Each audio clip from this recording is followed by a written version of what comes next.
An international airport in France has been renamed after the late Queen after the King gave his blessing for the change. Tourquet requested officially changing its name in honor of the monarch days after her death last September.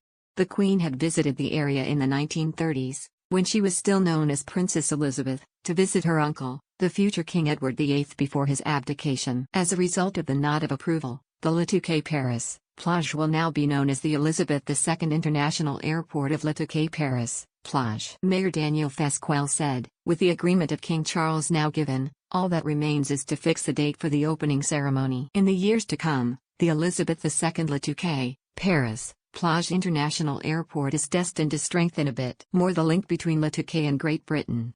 The King and Queen Camilla are due to travel to France for an official visit on September 20th. An earlier trip was cancelled owing to unrest and protests in the country. The airport joins a long list of places and locations named in honor of the Queen, including cakes, underground lines and an entire cluster of islands in Canada. The Queen Elizabeth II International Conference Centre is located in Westminster near Parliament and was opened by the Queen in 1986. Below it is a network of secret tunnels which housed cables in 1940, to relay important messages during the Second World War. It was the government's so-called Federal Telephone Exchange. Then, in the 1950s, a concrete block 4 stories deep was built below as a safe spot in case an atomic bomb was dropped during the Cold War.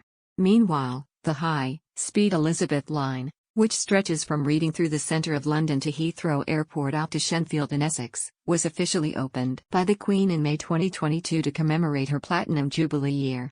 The £19 billion line, which is integrated with the underground system, has been given the colour purple, representing royalty. Brits in Canada may also want to visit the Queen Elizabeth Planetarium, which was built in Coronation Park in Edmonton to commemorate Her Majesty's visit in 1959. Earlier today it was reported Margaret Thatcher was so frightened of the late Queen that she downed a large whiskey or two before their weekly audiences. Queen Elizabeth was the only person in the world of whom Margaret Thatcher was frightened, and the Tory ex-Prime Minister required a stiff drink before meeting her, according to Julian Haviland, a former political editor of The Times.